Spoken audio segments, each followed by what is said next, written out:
Hey everyone, it's Robin, RsIslandCrafts, and welcome to my studio. One of the fun things I've noticed on YouTube recently is every once in a while, several of the crafty channels will work on a very similar project. And I find it really interesting that we all will have the same idea at the same time. Maybe we saw something on someone else's video, something like this round tub that I keep on my table all the time, that I keep full of a variety of things that I use. Or maybe one of these square versions. And then you'll see a handful of the channels will pop up a very similar video with their take on the project. So you probably see where I'm going. Recently I saw a handful of channels that were making these little baskets, these little fabric bins, tubs, buckets, whatever you want to call them. So I thought today I would show you my take on it. Now, if you've been quilting for any amount of time, there's a good chance that you're going to have an orphan block. That means just one quilt block that you made either as a practice before you made them for your entire quilt and cut all your fabric, which I highly recommend, or you tested out a pattern to see if you liked it, decided that the block wasn't for you, it wasn't going to work, and you never made another one. So I thought today we would take the concept of those fabric bins and use an orphan block and make this hanging Valentine's Day bucket. I've added a little snap to mine. It has a handle so you can hang it off of a door, you can hang it off a hook on a wall, or maybe one of the posts on someone's bed. Add some Happy Valentine's Day treats. And I thought it'd be a nice little gift, not just for the kids or for that special someone in your life, but if you have a friend that you want to send something to kind of perk up their day and give them a little happy mail, you can send them a little Valentine's Day bucket. I'm starting mine out with a 6.5-inch orphan block, a heart obviously for Valentine's Day, but you can start with any size block. Of course, the size of your bucket is going to be determined by the size of your orphan block. So if you have a small block, we can always make it bigger, but if you have a big block, you can't make it smaller without chopping up your block. So go ahead and check out your orphan blocks and see which one really speaks to you today, and together we will go ahead and make an orphan block hanging bucket. Now you can use any size block you'd like to make your little fabric bin or fabric basket or fabric bucket, whatever you'd like to call it. Since we've been working on the 6.5-inch blocks and the 12.5-inch blocks, I brought these two examples out. Now I'm going to make mine, as you've already seen, with the 6.5-inch heart because Valentine's Day is coming up, February, red, heart, all those good things, but you could just as easily use a larger block. Now your block size is also going to help determine the size of your finished bucket. Now we're not going to have a small bucket if we use a larger square, and we can build this one out to make a bigger bucket if we use a small square. So choose your favorite orphan block and then go from there. Now if your bucket needs to hold something of a certain size, then you need to take that into consideration. Otherwise, just have some fun. So just go ahead and choose a block that is your favorite and you'd love to work with, but you don't have a place to put in any other projects. And just make yourself a little bucket, and whatever size it turns out, that's going to be the perfect size of your bucket.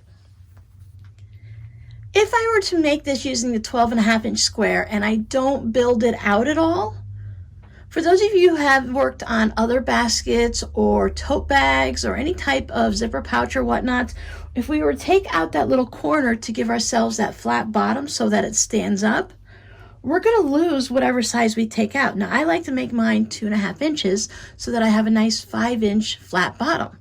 So if I were to pop this up at the 2.5-inch mark, all of this is going to be on the bottom of my bucket. So I'm going to visually lose all of those polka dots.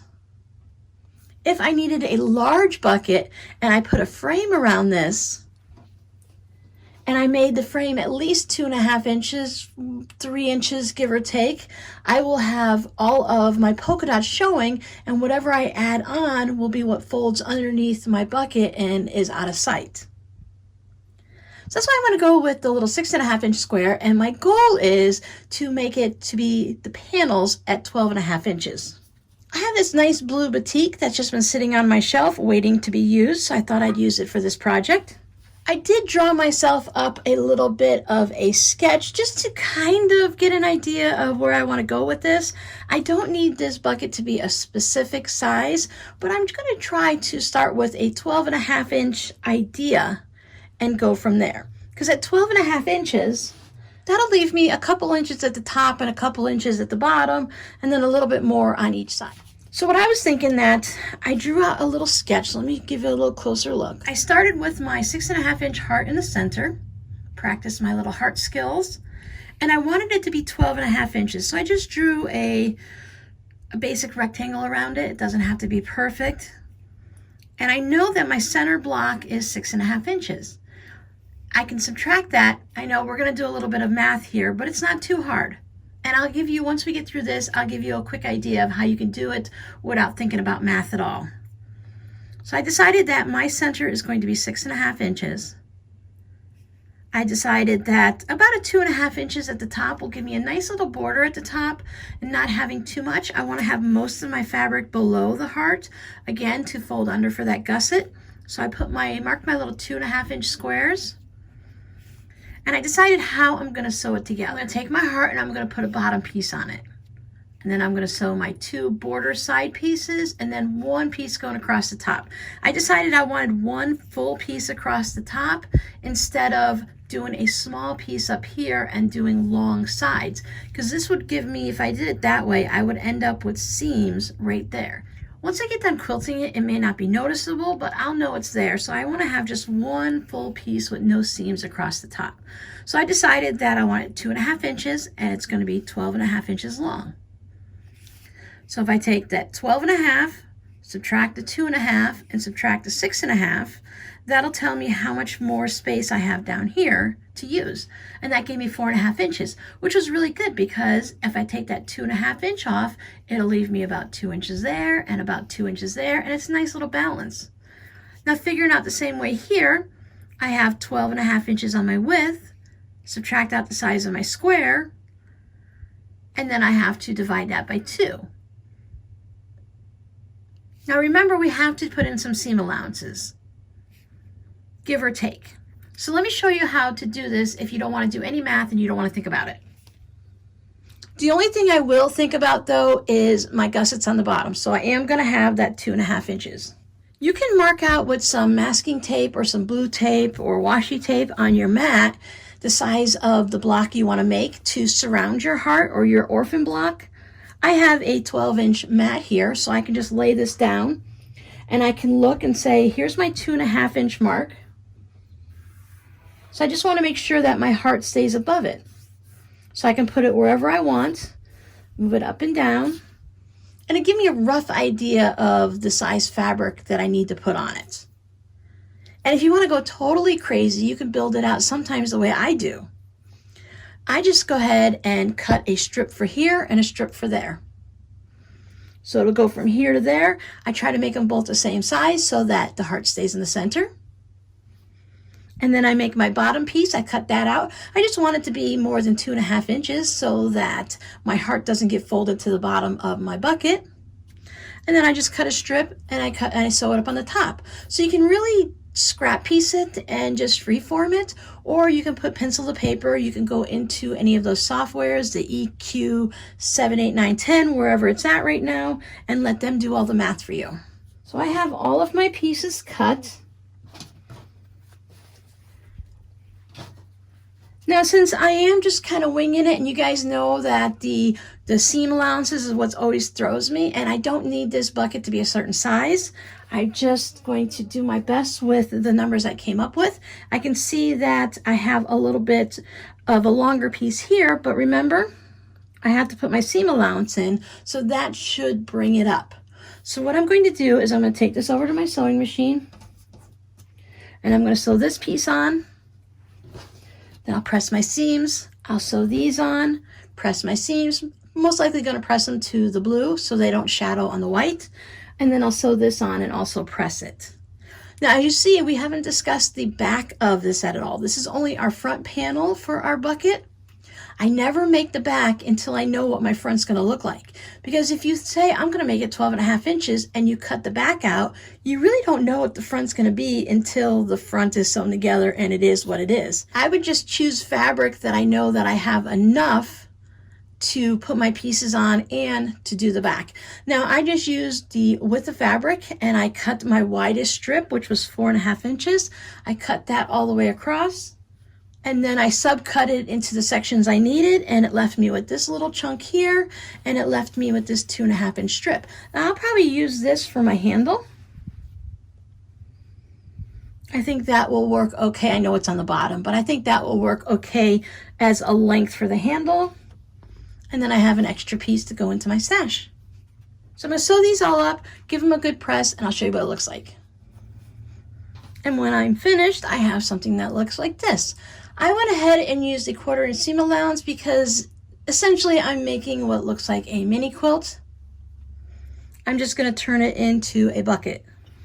Pressed all of my seams to the outside away from the heart because that was the point of least resistance, and I wouldn't have to worry about any of these seams. And again, I didn't want to have any shadowing of my blue fabric onto my heart. Now at this point you have some options. What I'm going to do is I'm going to free motion quilt mine. I'd like to get a little bit more free motion quilting practice in. So I am going to use my cotton batting that I like to use, so your batting of choice. I'm going to actually put a piece of fabric on the back so that I have an actual quilt sandwich to quilt through, so that I have 3 layers. That way, as I'm practicing my free motion, I'm actually doing it on something that will resemble a quilt. And it also helps to keep the batting and stuff from getting hooked up at all into the feed dogs. Even though they're not moving, I'm still going to be moving my fabric over it. So I don't want to have batting right down onto it. You can use a fusible fleece. You can use some type of an interfacing, something that's a little bit stiffer or a little less stiff. It all depends on what you want your final bucket to look like. If you were to use corduroy or denim, something of a heavier material for your outer pieces here to build out your block, that would give you a good structure to it, and it would still be able to fold up. I like doing mine like a quilt because I do some tight quilting. If you watch my other videos, you'll know that I like to do the matchstick quilting on my tote bags, which is just a whole bunch of straight lines. You can cross hatch, you can really do anything you want. So depending on what you want for your final look, or maybe what technique you want to practice, this would be really fun with some hand quilting. So I measured my block, and it came out to be 12.5 inches, which is wonderful. I cut a second piece at this one's just a little bit over 12.5 inches. This block, once I quilt it, it may shrink up a little bit. And then that's going to be my final size. I cut my back just a little bit more, maybe a 1/2 inch all the way around. So if it does shrink up a little bit, I still have plenty of room. Whatever this block turns out to be after quilting, that's what my final back is going to be. But I want to go ahead and quilt them both at the same time. I cut 2 pieces of this Christmas fabric with these clown Raggedy Ann looking angel dolls. It's a fabric that I don't use. So I'm going to use this for my backing. You're not going to see this backing at all. As we're working through these steps, you will see it, but once we get our final bucket done, you're not going to see it because I'm going to put a lining on the inside.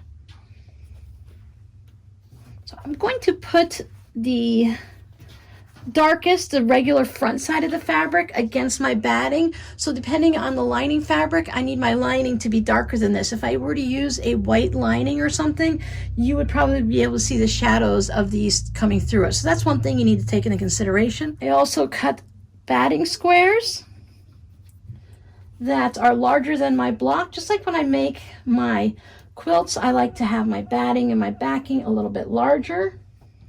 Put my pieces down.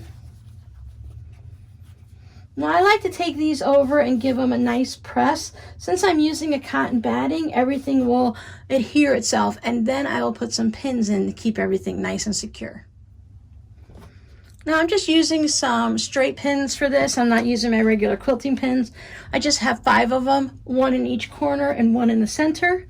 When I work on quilting on this one, I'm not going to quilt my heart at all. I'm just going to use a nice dark blue thread and free motion in the blue. And on the back, I'll free motion the entire thing. I could come back in and do something on the heart portion if I'd like. Maybe do a little bit of some hand quilting in there if you want to practice your hand quilting. That is a nice little small area to work on without having to tackle a giant, huge quilt. If you want to make this bucket and you're not a quilter, the fusible fleece or some type of a sturdy heavyweight interfacing, midweight to heavyweight interfacing will give you that nice bucket shape and have it stand up very well for you without having to worry about quilting it. This is a small project. It's not going to be a large basket that you're going to be carrying around diapers and bibs and stuff like that. This is just going to be a small bucket that will stand up somewhere to put some treats in it, to use it as a small trash can for your little bits of fabric and stuff like that. Just about anything. You can actually put like a coffee cup or a glass inside of it and use it to store your pens, your scissors, your paintbrushes, your markers, your pencils, whatever. There's so many things you can use these buckets for. So I'm going to take it over, practice my free motion quilting. So I'll take a little bit of time and get these taken care of, and I'll show you what they look like afterwards.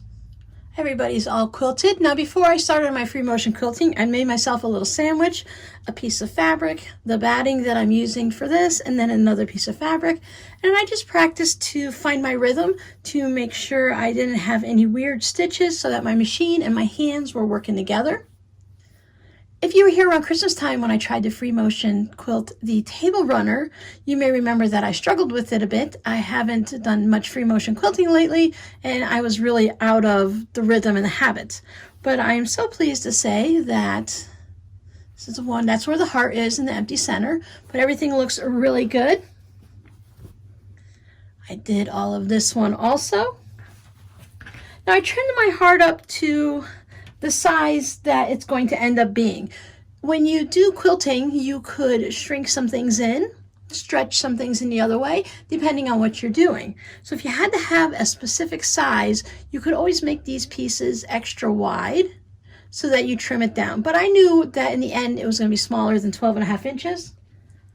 But for the little bit that it is short and all of these sides here are even, I'm not really going to be concerned about that. That's going to be close enough for me. So now I'll take this piece to ensure that both are the same size. I will put this on there, and then I'll line my ruler up and I'll cut it so that it is the same size as this piece here.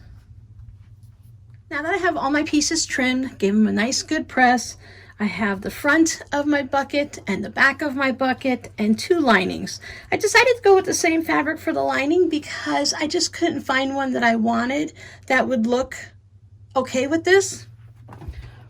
Plus, with the way I'm going to make mine and have it hanging, when it's hanging, you're going to see this fabric and you'll probably see the inside also, and they'll all match. That's the reason I'm giving myself to go ahead and use the same fabrics.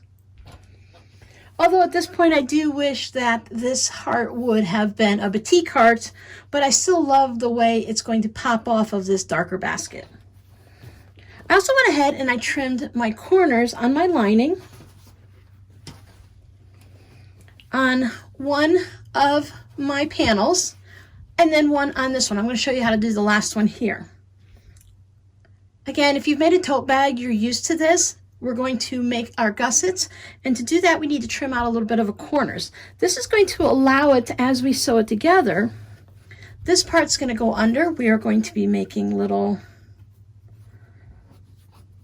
stitches like this, and that's going to make that little boxed corner on the bottom. The main thing you need to know is what size do you want the bottom of your bucket to be, and then divide by 2. I want mine to be 5 inches, so I'm going to cut my corners out at 2.5 inches, and that's because I have a front panel and a back panel.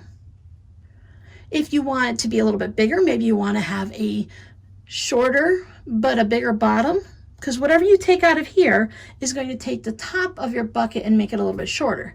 If you were to use less, 1.25 inches, 1.5 inches, then it's going to be a little bit taller. So if you want it to be 3 inches, cut your corners at 1.5 inches. If you want it to be 6 inches, cut them at 3. I just like to do 2.5 inches for pretty much everything I do, unless it's a small project. I happen to have a fun little 2.5 inch ruler. You could cut out a piece of cardboard and lay it on here.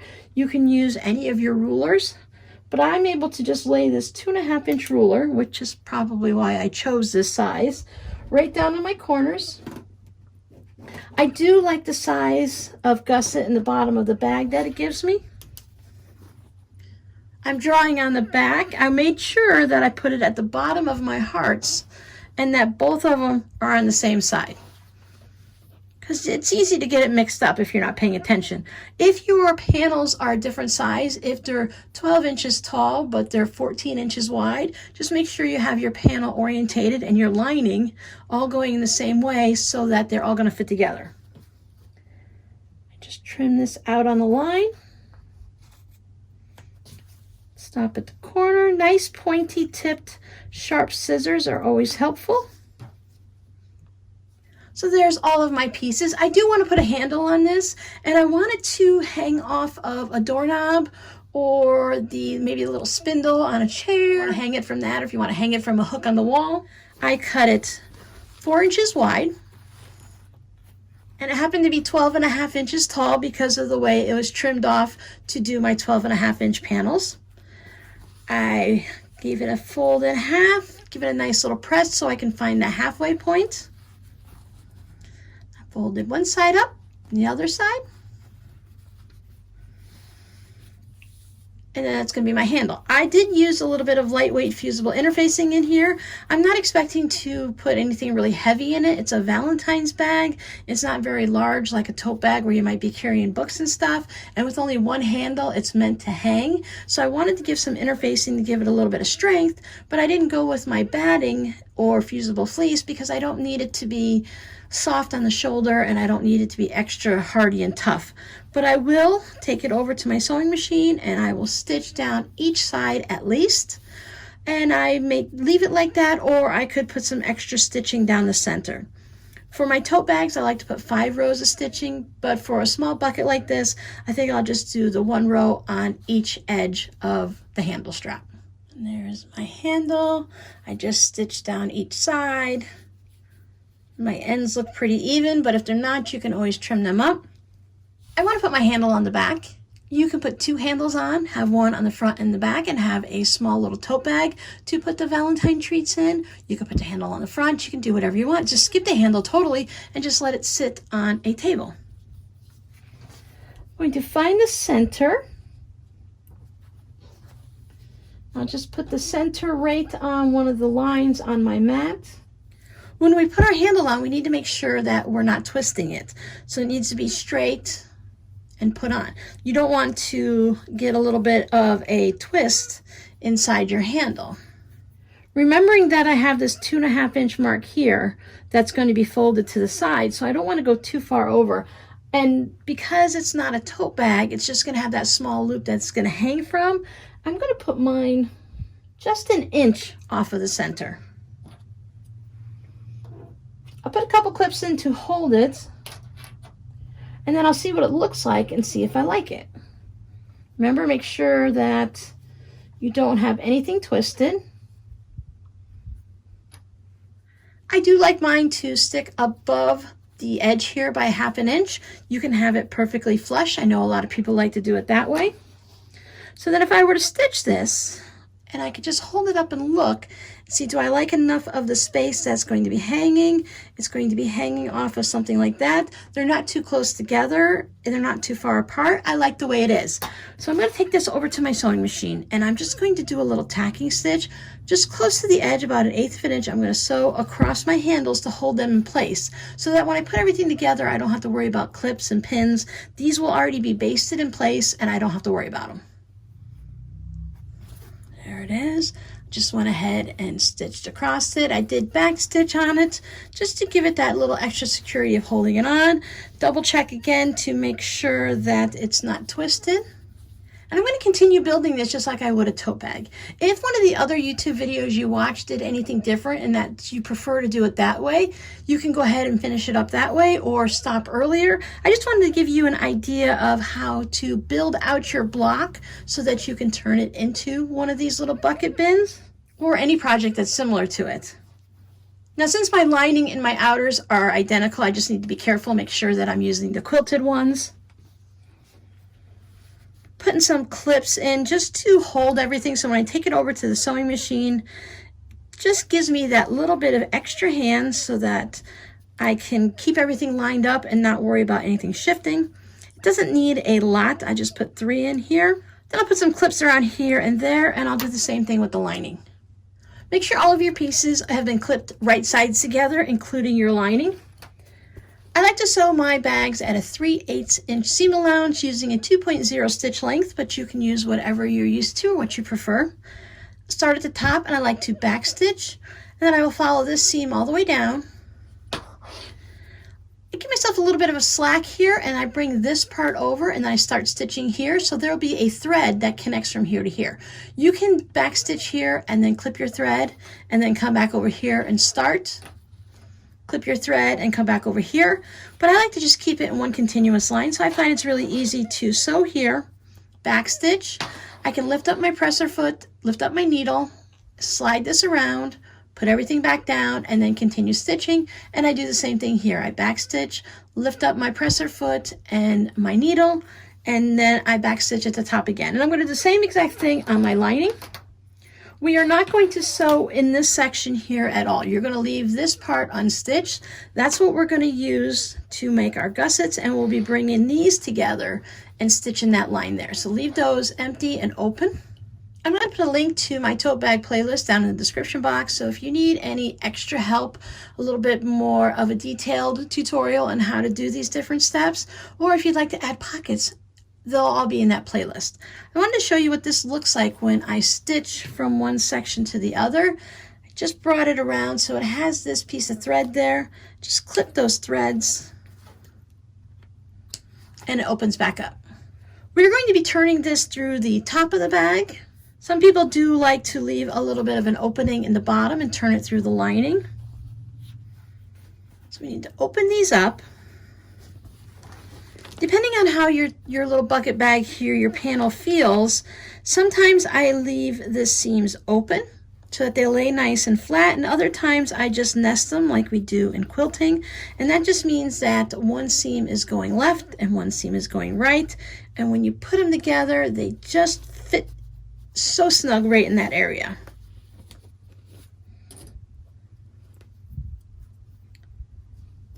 We're going to do this to all 4 of our corners. So this one was laying this way. I'm going to continue that through just so I don't have a twisted seam. Up. Make sure everything lines up right here and along there. You don't want to have it so that you have anything of the color of the outside or the main fabric out there showing. Just slide this up so that everybody is nice and even. By nesting your seams, when we spin it around the other way, it'll allow all of this seam that goes down here, that line you're going to see on the outside, is going to match up with this line and follow all the way through. It's a nice visual to have everything line up and flow nicely. So I'm going to do the same thing with my lining. And I'm taking it over to the sewing machine, and I'm going to stick with my 3/8 inch, my 2.0 stitch length. I'm going to back stitch, and I'm going to stitch along here. If you want, you can back stitch a little on the seam to keep it nice and secure, and then I'll back stitch at the end, and I'll do that with all 4 corners. You can already see our bucket taking shape since I did a tighter free motion quilting, and I used that extra piece of fabric. It stands up pretty well on its own.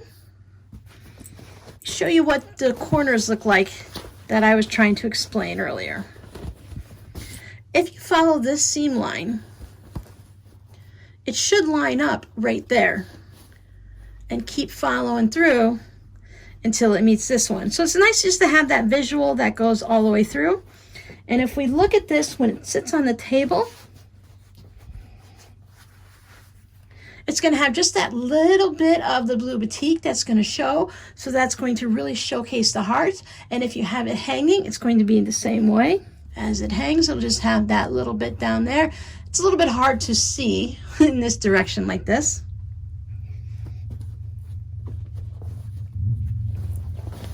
So I'm going to turn this back so that it is wrong sides out. I'm going to tuck my handle down on the inside. I'm going to take my lining, and I'm going to make sure my lining is the right side out so that I have right sides matching. I'm going to tuck this into the inside. I'm going to take my corner seam and make sure it matches up with the corner seam on my outer piece. And the easiest way to do this is to go ahead and use your pins or clips.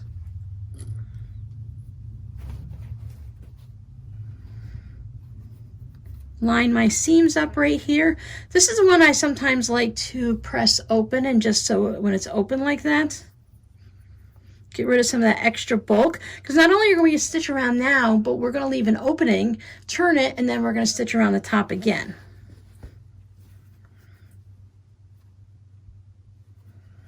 So that just evens out the bulk a little bit and makes it a little bit easier to stitch.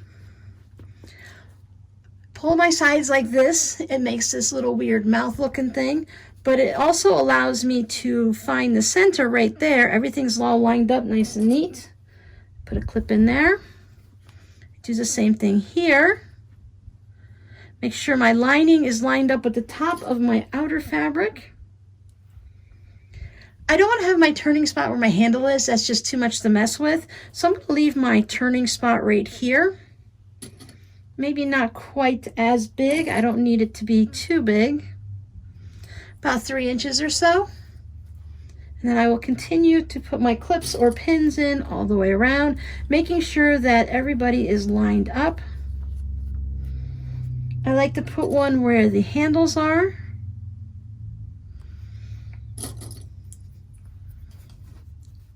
Even though my handles are sewn down, I don't want them to pivot or shift anywhere. Now with my 3/8 inch seam all the way around, I'm going to start in one of these sections. You either can put it around the arm of your sewing machine like this, or you can lay it onto the bed and sew from the inside. I'm going to start at my opening, back stitch, stitch all the way around, and back stitch, sticking with my 3/8 inch seam allowance. This is going to allow me to turn the bag right side out, and then we'll close it up when we stitch around the top. Here we are, everybody's sewn together. I have it stitched all the way around the top except for right here. So I just need to reach in, grab the bottom, just pull it out. Be careful you don't pull too hard. We back stitch to make sure we don't pop those stitches, but sometimes it does happen. You can just stitch back over them. I'm just going to bring it all around and out.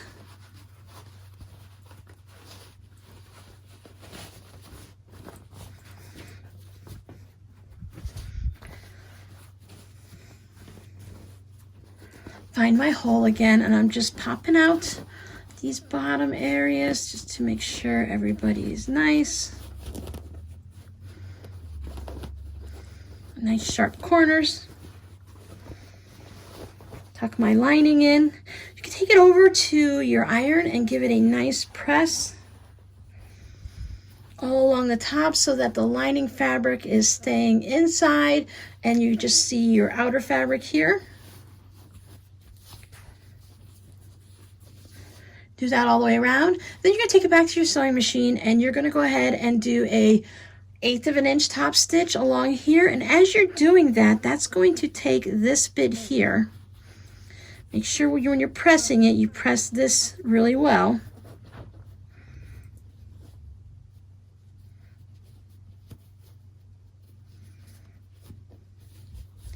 And as you're stitching, you're going to go ahead and close up that hole. Now you can put a couple pins in there or a clip just to hold everyone in position where they need to be. Making sure your handle is staying up, and then you're going to be stitching over the handle. So that's going to give it that little bit extra security. And then your little hanging basket will be done. So there's my little Valentine bucket. I did go ahead and add a little cam snap to it, just so that when it's hanging, it stays closed and it doesn't pop open. You could put a piece of Velcro in there if you'd like, or just leave it open as is. I think this would make a really cute little tote bag. Also add a second handle in, and then it would still serve the same purpose. You can hang it on your child's bedpost or hang it on a hook on the wall, fill it up with some Valentine's Day treats, and then they have a bag for afterwards.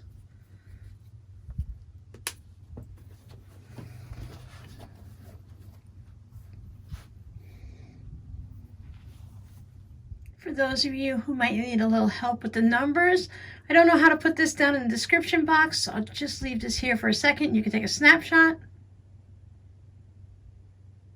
But But you can use the same idea with any size block and any size bucket, basket, tote bag, or whatever you want to make. So your code word for today is popper, because I love the way over in England a lot of people call these poppers. Sounds so much better than a snap. So if you need more information about making a tote bag, check out the description box for those links. I will put the link to the little popper tutorial as the first pinned comment in the comment section. I'll see you guys in the next video. Bye!